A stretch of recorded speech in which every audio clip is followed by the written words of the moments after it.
여러분, 한 부부의 아침 풍경을 보여드리겠습니다. 남편은 올해 71살입니다. 아내는 68세입니다. 아침 7시 아내가 먼저 일어나 부엌에 갑니다. 냉장고를 엽니다. 반찬통이 거의 비어 있습니다. 한숨이 나옵니다. 달걀 3개, 김치 조금, 밥. 이게 오늘 아침 재료의 전부입니다.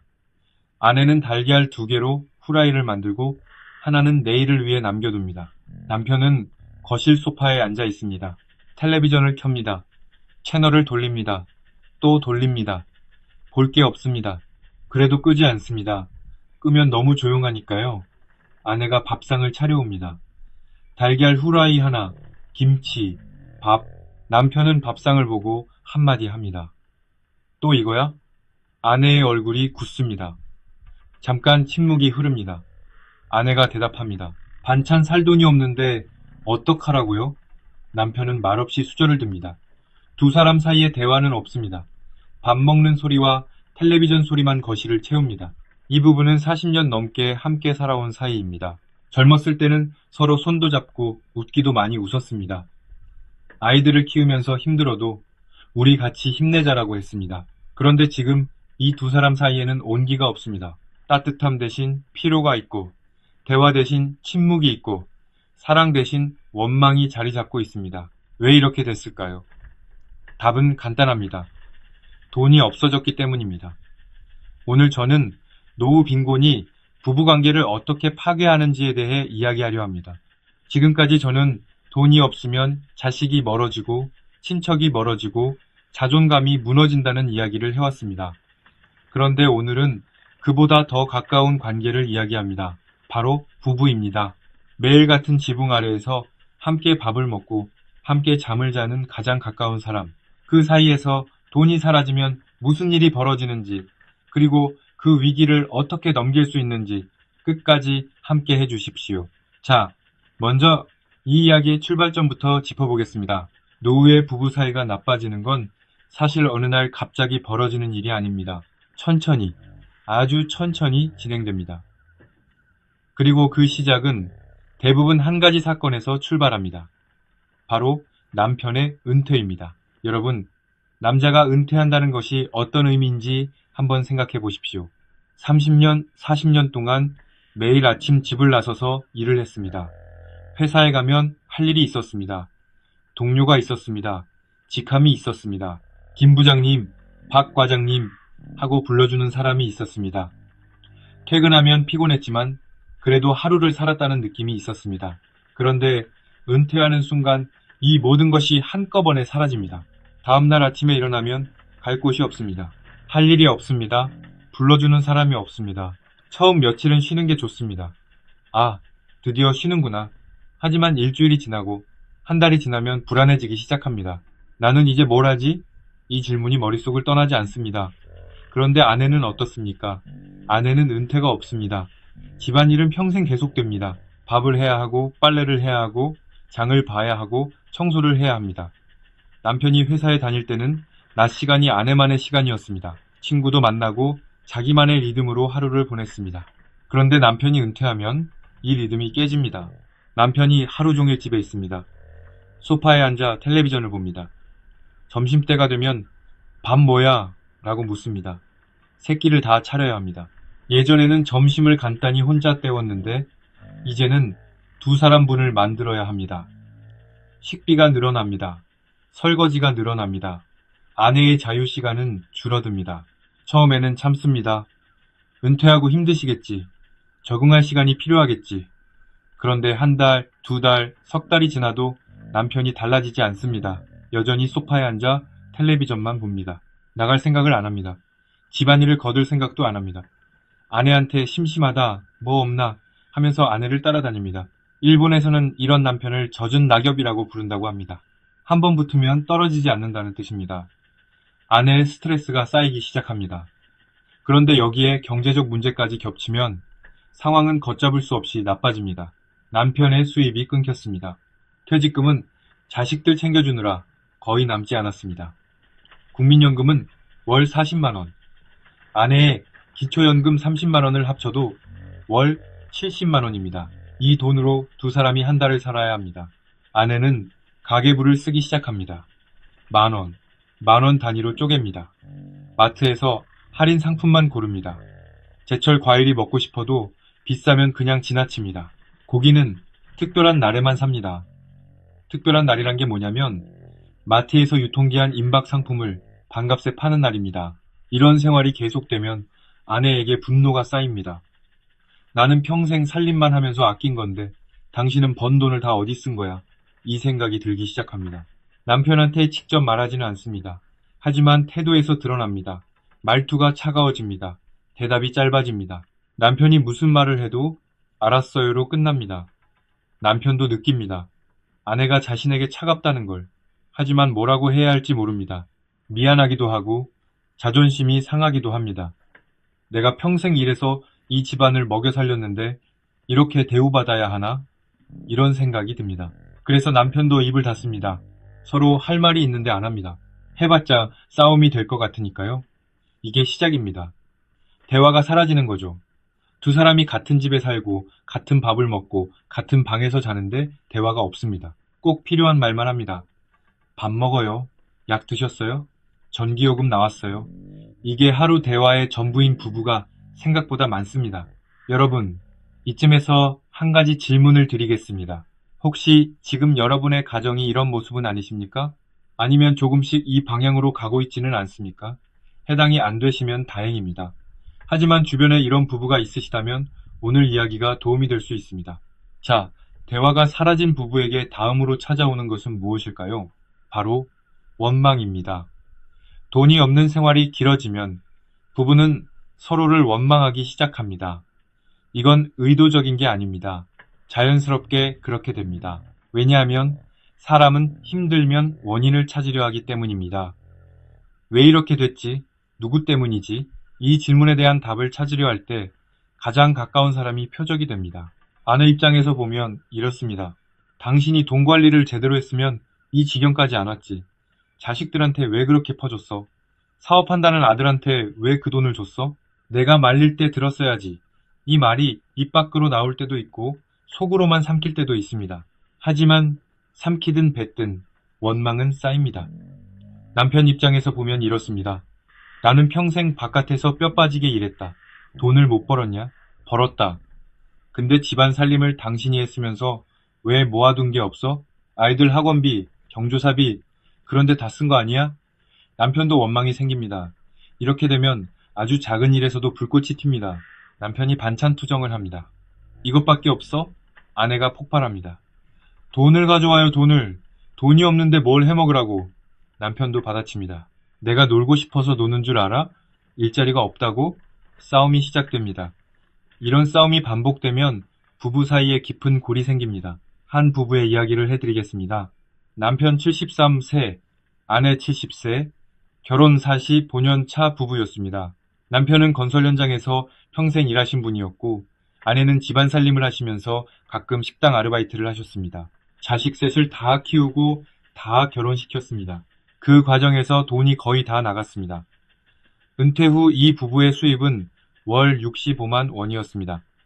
임대 아파트 월세 12만 원, 공과금 8만 원, 약값 7만 원, 이것만 빼도 38만 원밖에 안 남습니다.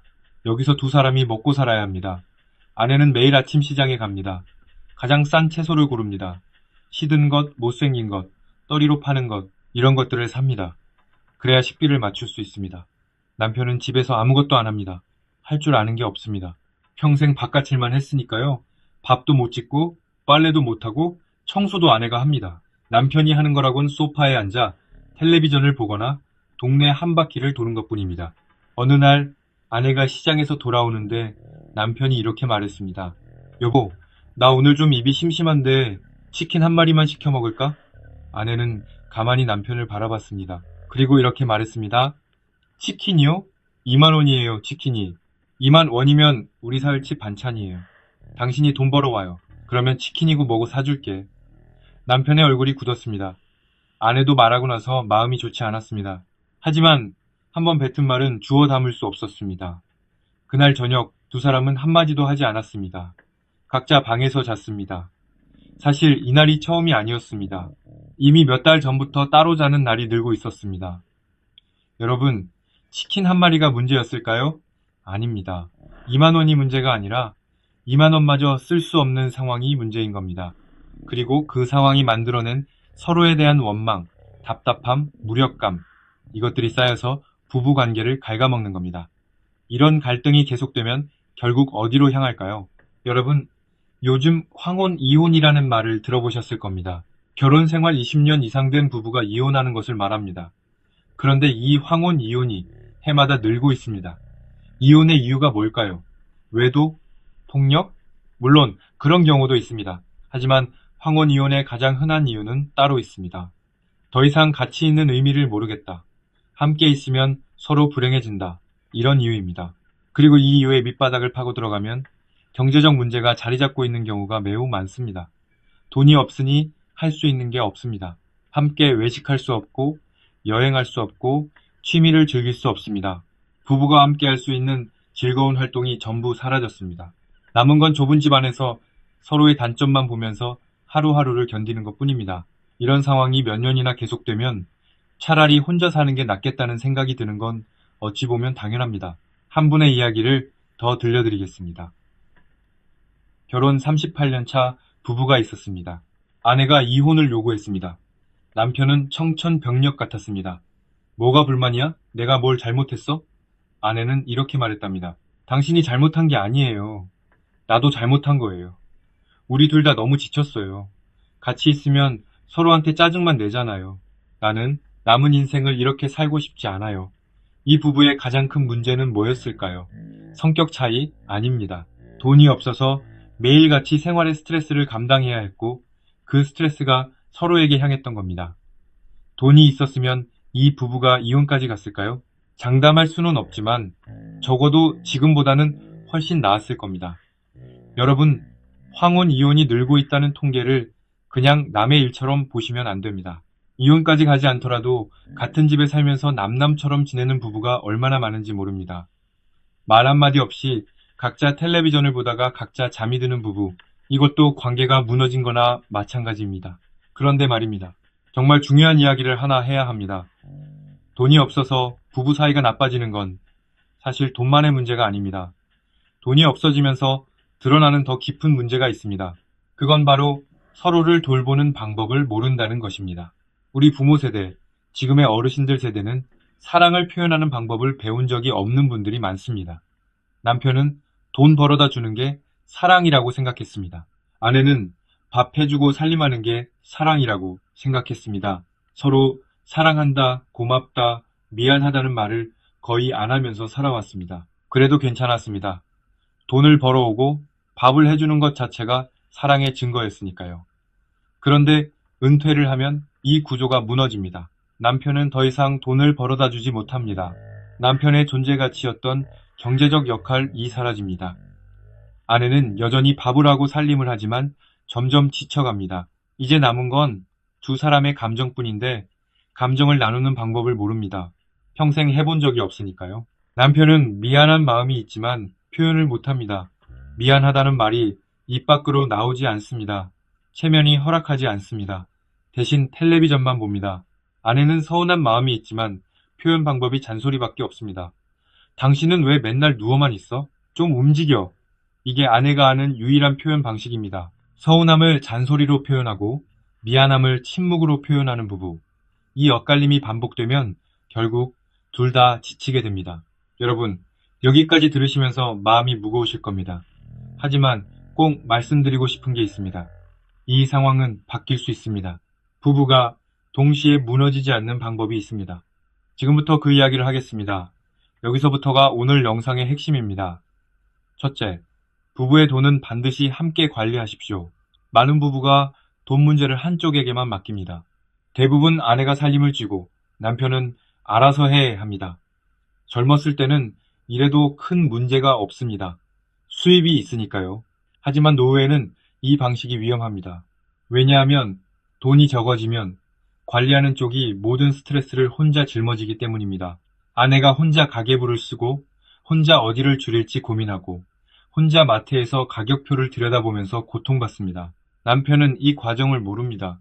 그러니까 반찬이 왜 이것밖에 없어? 같은 말이 나오는 겁니다.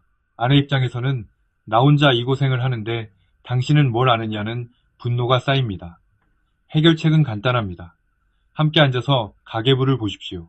매달 들어오는 돈이 얼마인지, 나가는 돈이 얼마인지, 남는 돈이 얼마인지를 부부가 같이 확인하는 겁니다. 한 달에 한 번이면 됩니다. 숫자를 함께 보면 서로의 상황을 이해하게 됩니다. 남편도 아, 이 돈으로 아내가 이렇게 쪼개서 쓰고 있었구나 하고 알게 됩니다. 그러면 반찬이 왜 이것밖에 없어 라는 말 대신 고생이 많다는 말이 나올 수 있습니다. 돈을 함께 관리한다는 것은 단순히 가계부를 같이 보는 게 아닙니다. 이 어려운 상황을 너의 문제가 아니라 우리의 문제로 만드는 겁니다. 혼자 짊어지면 무거운 짐도 둘이 나누면 절반이 됩니다. 둘째, 남편은 집 안에서 역할을 찾으십시오. 여러분 남편분들께 특별히 드리는 말씀입니다. 은퇴했다고 집에서 손님처럼 앉아 계시면 안 됩니다. 아내가 밥을 하면 설거지를 하십시오. 빨래가 끝나면 널어주십시오. 쓰레기를 버려오십시오. 장을 같이 보러 가십시오. 나는 평생 그런 거 안 해봤는데 이렇게 말씀하시는 분이 계실 겁니다. 맞습니다. 안 해보셨을 수 있습니다. 하지만 지금은 상황이 다릅니다. 아내도 나이가 들었습니다. 체력이 예전 같지 않습니다. 혼자서 모든 살림을 감당하기 어렵습니다. 그런데 남편이 아무것도 안 하고 소파에만 앉아 있으면 아내에게 남편은 함께 사는 파트너가 아니라 돌봐야 할 또 하나의 짐이 됩니다. 반대로 남편이 작은 것이라도 거들기 시작하면 아내의 태도가 달라집니다. 어머, 당신이 설거지를 하네? 처음에는 놀랄 수 있습니다. 하지만 그 놀라움은 곧 고마움으로 바뀝니다. 그리고 고마움은 따뜻한 말로 이어집니다. 이 작은 변화가 부부 사이의 온도를 바꿀 수 있습니다. 집안일은 부끄러운 게 아닙니다. 집에서 아무것도 안 하는 것이 더 부끄러운 겁니다. 설거지 한 번이 사랑한다는 말 10번보다 강할 수 있습니다. 셋째, 각자의 시간을 존중하십시오. 부부가 24시간 붙어 있으면 아무리 사이가 좋아도 힘듭니다. 특히 좁은 집에서 하루 종일 같이 있으면 서로의 사소한 습관이 신경에 거슬리기 시작합니다. 남편의 코 고는 소리, 텔레비전 볼륨 높이는 습관, 화장실에서 오래 있는 것, 아내의 잔소리, 전화 통화 소리, 부엌에서 나는 소리, 사소한 것들이 스트레스가 됩니다. 해결책은 각자만의 시간을 갖는 겁니다. 남편은 오전에 산책을 나가십시오. 동네 한 바퀴를 돌고 공원에 앉아 커피 한 잔을 하고 오십시오. 복지관 프로그램에 참여해 보십시오. 아내도 자기만의 시간을 가지십시오. 친구를 만나고 동호회에 나가고 혼자 산책을 하십시오. 따로 시간을 보내는 것은 부부 사이가 나빠서가 아닙니다. 오히려 건강한 관계를 위해 필요한 것입니다. 각자의 시간이 있어야 다시 만났을 때 할 이야기가 생깁니다. 오늘 공원에서 고양이를 봤는데 귀여웠어. 복지관에서 새로 배우는 게 있는데 재밌더라. 이런 사소한 대화가 부부 사이에 다시 온기를 불어넣습니다. 넷째, 하루에 한마디라도 고마움을 표현하십시오. 이게 가장 어렵고 가장 중요한 겁니다. 우리 세대는 감정을 표현하는데 익숙하지 않습니다. 사랑한다, 고맙다 라는 말이 쑥스럽습니다. 그런데 말하지 않으면 모릅니다. 아무리 마음속으로 고맙다고 생각해도 말로 안 하면 상대방은 모릅니다. 거창할 필요 없습니다. 오늘 밥 맛있다. 이 한마디면 됩니다. 고마워. 이 두 글자면 됩니다. 당신이 있어서 다행이야.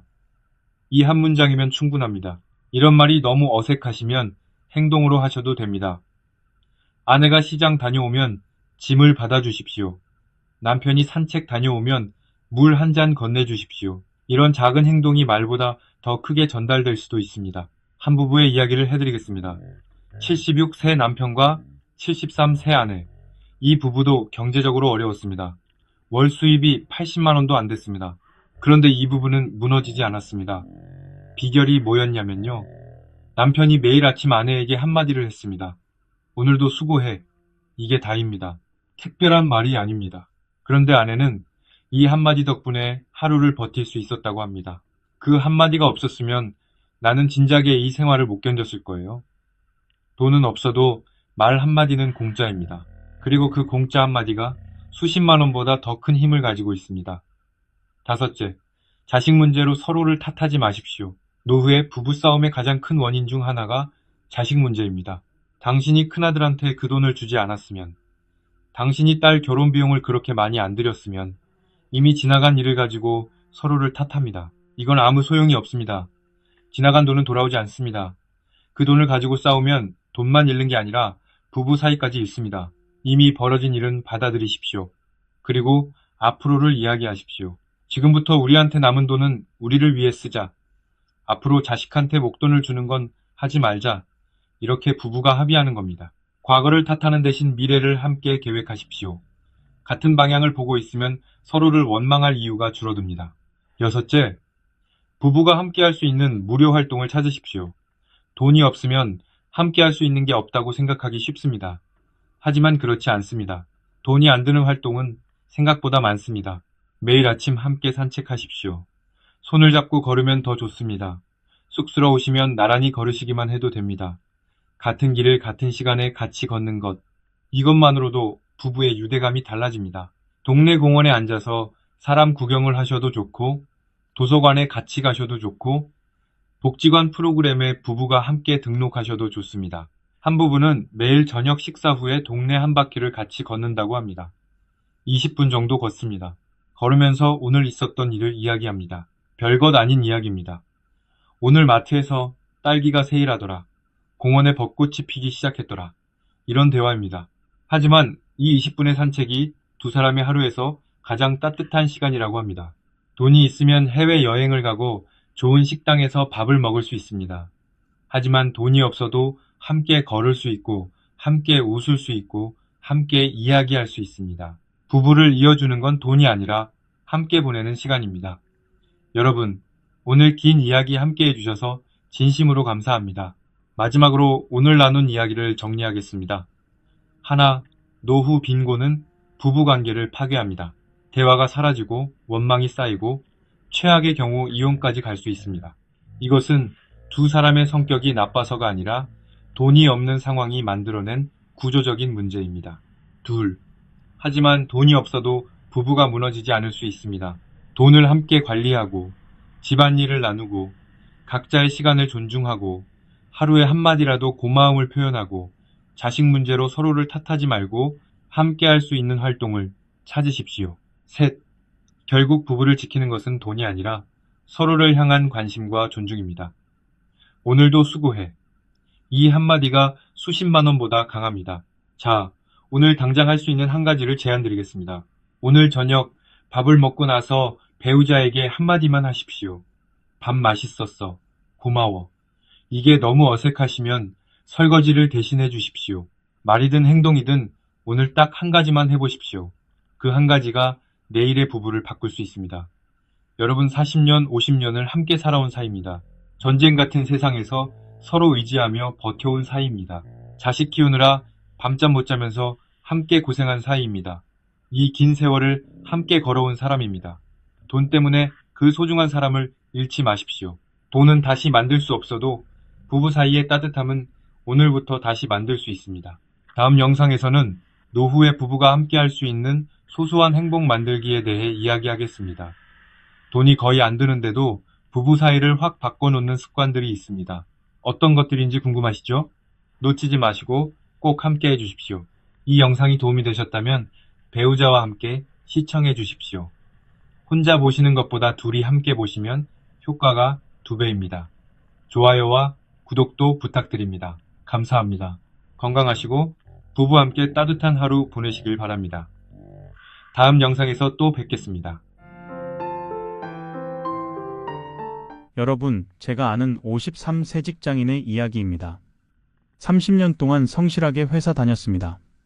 아껴 쓰고 모아서 저축 1억 원, 아파트 한 채 있었습니다. 남들이 보기엔 안정적인 삶이었습니다. 그런데 1년 사이에 모든 게 무너졌습니다. 회사에서 명예퇴직 제안이 들어왔습니다. 고민 끝에 받아들였습니다. 퇴직금 8천만 원 받았습니다. 그 돈으로 카페를 열었습니다. 1년 만에 망했습니다. 8천만 원이 다 날아갔습니다. 설상가상으로 아버지가 암 진단을 받으셨습니다. 치료비로 3천만 원이 나갔습니다. 간병하느라 부인이 직장을 그만뒀습니다. 월급 200만 원이 사라졌습니다. 딸이 결혼한다고 했습니다. 전세금 도와달라고 했습니다. 5천만 원을 줬습니다. 1년 만에 1억 6천만 원이 사라졌습니다. 저축은 바닥났고 아파트마저 팔아야 할 상황입니다. 이게 남의 이야기 같으신가요? 아닙니다. 중년이라면 누구에게나 일어날 수 있는 일입니다. 오늘은 중년 이후 돈 관리가 급격히 무너지는 순간들을 말씀드리겠습니다. 평생 쌓은 재산이 한순간에 무너지는 그 순간들, 그리고 어떻게 대처해야 하는지도 함께 말씀드리겠습니다. 그럼 시작하겠습니다. 첫 번째 위험한 순간, 명예퇴직 제안을 받는 순간입니다. 40, 50대가 되면 회사에서 명예퇴직 제안이 들어옵니다. 위로금을 줍니다. 퇴직금에 추가로 1억, 2억을 더 줍니다. 금액이 크니까 솔깃합니다. 계산해 봅니다. 지금 나가면 퇴직금 8천만 원에 위로금 1억 합쳐서 1억 8천만 원입니다. 여기에 저축 5천만 원 있으니까 총 2억 3천만 원입니다. 이 돈이면 뭔가 할 수 있을 것 같습니다. 사업도 하고 투자도 하고 회사 다니는 것보다 나을 것 같습니다. 그래서 명예퇴직을 받아들입니다. 하지만 현실은 다릅니다. 퇴직하고 나면 소득이 끊깁니다. 월급 300만 원 받다가 갑자기 0이 됩니다. 생활비는 계속 나갑니다. 매달 250만 원씩 나갑니다. 사업을 시작합니다. 카페, 치킨집, 편의점. 퇴직금 1억을 투자합니다. 하지만 일이 생각처럼 안 됩니다. 1년 버티다가 문 닫습니다. 1억이 날아갑니다. 재취업을 하려고 해도 안 됩니다. 50대를 뽑는 회사가 없습니다. 있어도 월급이 절반입니다. 1년 만에 2억 3천만 원이 1억으로 줄어듭니다. 2년이면 5천만 원, 3년이면 바닥납니다. 50대 후반의 한 남성분은 이렇게 말씀하셨습니다. 저는 53세에 명예퇴직했어요. 위로금 1억 받아서 총 1억 8천만 원 손에 쥐었어요. 큰 돈이라고 생각했죠. 그 돈으로 프랜차이즈 카페 열었어요. 2년 만에 망했어요. 1억 5천만 원 날렸어요. 지금은 편의점 아르바이트예요. 회사에 남았어야 했어요. 명예퇴직은 신중해야 합니다. 위로금이 크다고 덥석 물면 안 됩니다. 퇴직 후 10년, 20년을 어떻게 살 것인지 계획이 있어야 합니다. 재취업이 가능한지, 사업 경험이 있는지, 다른 소득원이 있는지 냉정하게 판단해야 합니다. 대부분은 계획 없이 퇴직합니다. 그리고 몇 년 안에 재산이 바닥납니다. 명예퇴직 제안을 받는 순간, 이것이 돈 관리가 무너지는 첫 번째 위험한 순간입니다.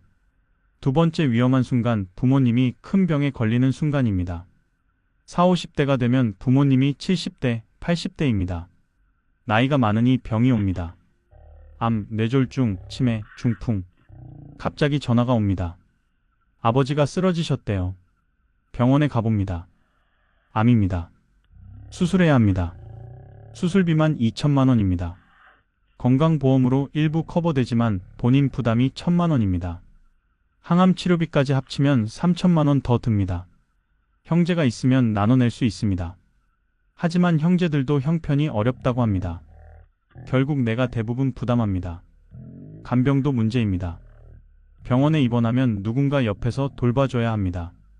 간병인 고용하면 한 달에 300만 원입니다. 6개월이면 1,800만 원입니다. 배우자가 간병합니다. 그러려면 직장을 그만둬야 합니다. 월급 200만 원이 사라집니다. 1년이면 2,400만 원 소득 감소입니다.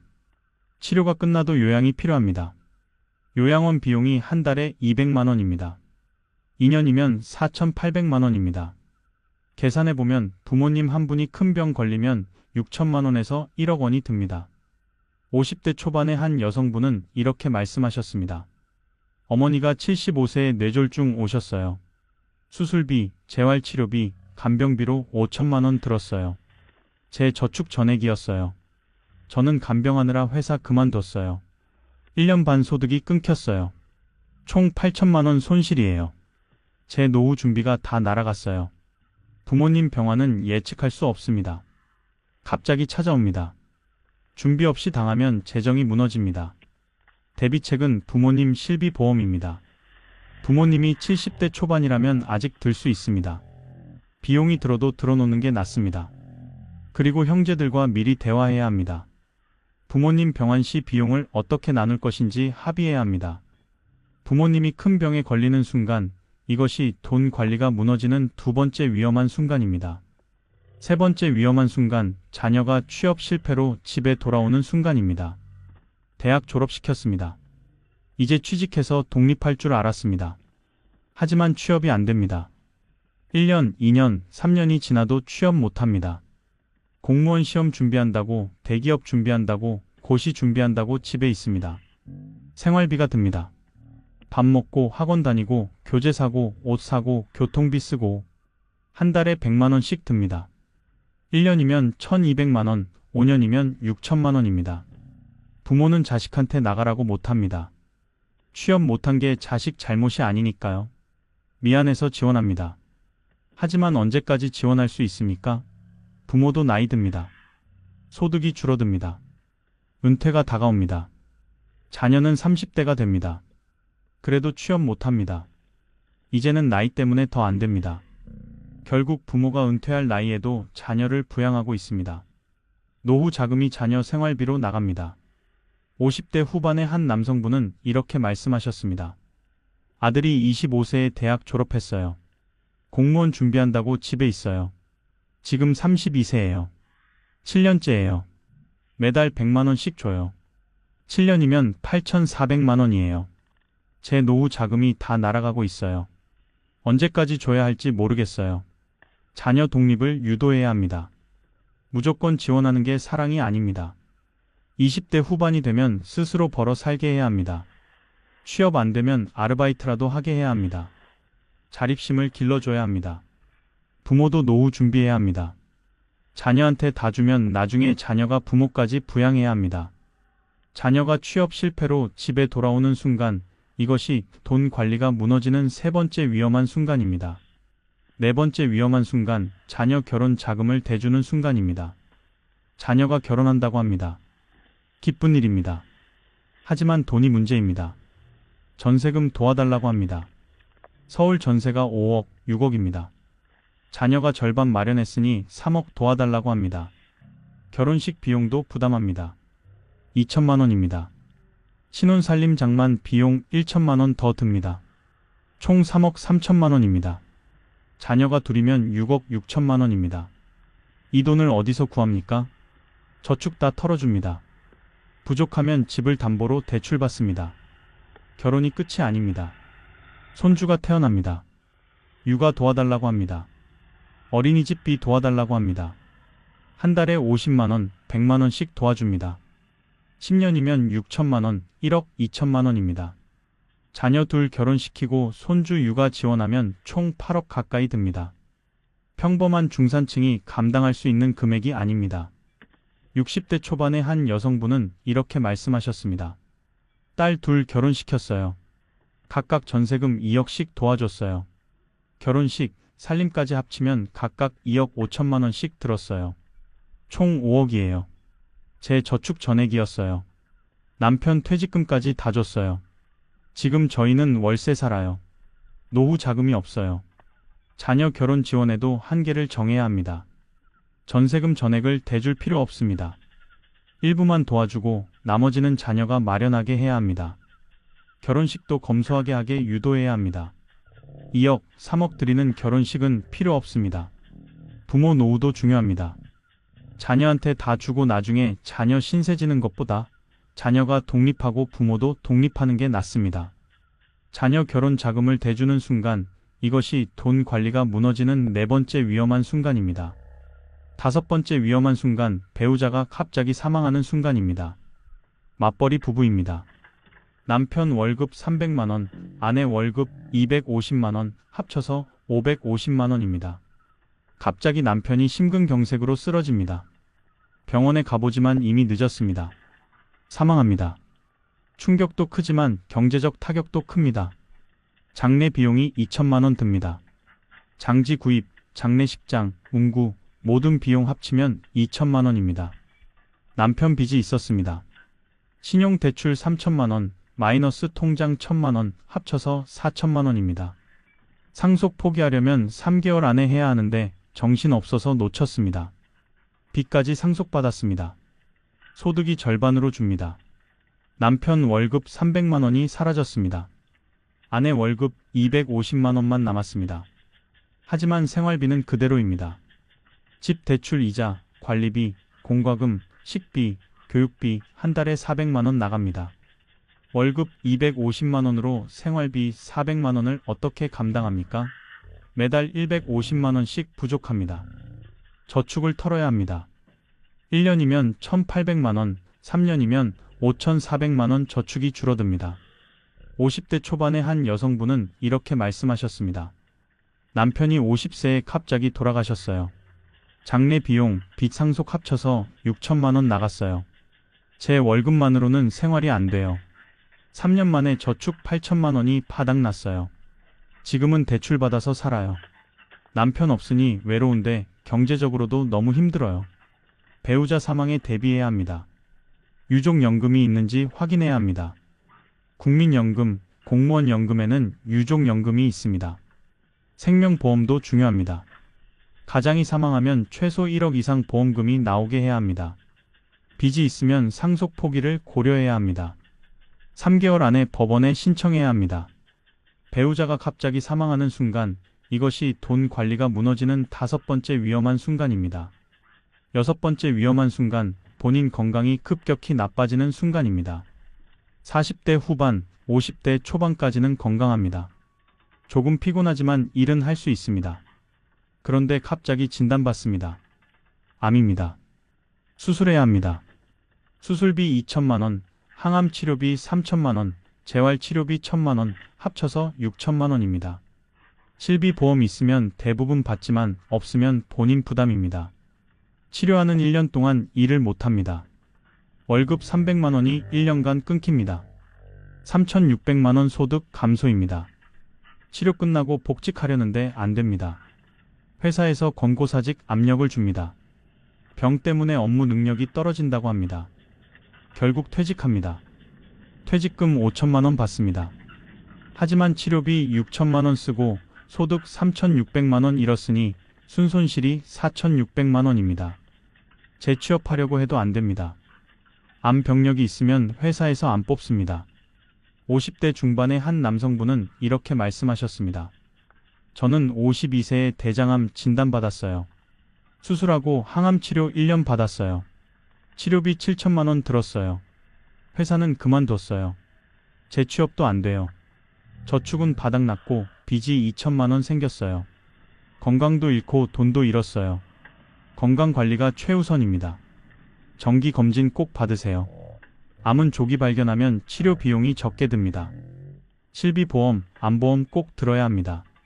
젊을 때, 건강할 때 들어야 합니다. 생활 습관을 바꾸세요. 담배 끊고 술 줄이고 운동하고 건강하게 먹으세요. 건강이 급격히 나빠지는 순간, 이것이 돈 관리가 무너지는 6번째 위험한 순간입니다. 7번째 위험한 순간, 사업 확장을 결심하는 순간입니다. 작은 가게를 운영하고 있습니다. 치킨집, 카페, 옷가게. 장사가 괜찮습니다. 한 달에 300만 원 정도 남습니다. 욕심이 납니다. 한 곳에서 300만 원 버는데 세 곳 하면 900만 원 벌겠네. 확장하자. 대출 받습니다. 1억 받습니다. 두 번째 매장 냅니다. 세 번째 매장도 냅니다. 문제가 생깁니다. 고정비가 3배로 늡니다. 임대료, 인건비, 재료비 모두 3배입니다. 한 달에 1,500만 원씩 나갑니다. 직원 관리가 어렵습니다. 사장이 3곳을 다 돌아다니며 관리할 수 없습니다. 직원한테 맡기면 매출이 빠집니다. 매장끼리 경쟁합니다. 거리가 가까우면 손님을 서로 나눠 먹습니다. 총 매출은 늘지 않고 비용만 늡니다. 코로나 같은 외부 변수가 터집니다. 매출이 급감합니다. 세 매장 모두 적자입니다. 버티다 못해 문 닫습니다. 대출금 1억 못 갚았습니다. 집까지 담보로 잡혔습니다. 50대 후반의 한 남성분은 이렇게 말씀하셨습니다. 저는 치킨집 한 곳 운영했어요. 장사 잘 됐어요. 욕심내서 대출 1억 5천만 원 받아서 매장 3곳으로 늘렸어요. 코로나 터지고 다 망했어요. 대출 못 갚아서 집까지 날렸어요. 한 곳만 했으면 지금도 장사하고 있었을 텐데. 사업 확장은 신중해야 합니다. 한 곳에서 성공했다고 여러 곳 하면 성공하는 게 아닙니다. 오히려 위험이 몇 배로 늡니다. 대출 받아서 확장하는 건 더 위험합니다. 실패하면 빚만 남습니다. 안정적으로 한 곳만 운영하는 게 나을 수 있습니다. 욕심 부리지 마세요. 사업 확장을 결심하는 순간, 이것이 돈 관리가 무너지는 7번째 위험한 순간입니다. 8번째 위험한 순간, 재혼을 결정하는 순간입니다. 50대에 이혼했습니다. 또는 배우자가 사망했습니다. 혼자 살다가 새로운 사람을 만났습니다. 재혼하기로 했습니다. 재혼 상대방에게도 자녀가 있습니다. 고등학생, 대학생입니다. 학비를 대줘야 합니다. 내 자식은 아니지만 배우자 자식이니 도와줘야 합니다. 한 명당 1년에 2천만 원씩 듭니다. 둘이면 4천만 원입니다. 4년이면 1억 6천만 원입니다. 전 배우자와의 사이에 자녀도 있습니다. 양육비를 계속 보내야 합니다. 한 달에 100만 원씩, 1년에 1200만 원입니다. 재산 통합 과정에서 갈등이 생깁니다. 내 재산, 상대방 재산을 어떻게 관리할 것인지 의견이 안 맞습니다. 결국 재혼 생활이 힘들어집니다. 경제적 부담이 너무 큽니다. 60대 초반의 한 남성분은 이렇게 말씀하셨습니다. 저는 58세에 재혼했어요. 새 아내한테 자녀가 둘 있었어요. 대학생이었어요. 학비 8년간 대줬어요. 총 3억 2천만 원 들었어요. 전 아내한테 양육비도 계속 보냈어요. 제 저축이 다 날아갔어요. 재혼 안 했으면 지금 여유로웠을 텐데. 재혼은 신중해야 합니다. 상대방 경제 상황을 정확히 파악해야 합니다. 빚은 없는지, 자녀 부양 의무는 어떤지 확인해야 합니다. 재산 관리 방법을 미리 합의해야 합니다. 각자 관리할 것인지, 통합할 것인지 명확히 해야 합니다. 감정만으로 재혼하면 경제적으로 파탄 날 수 있습니다.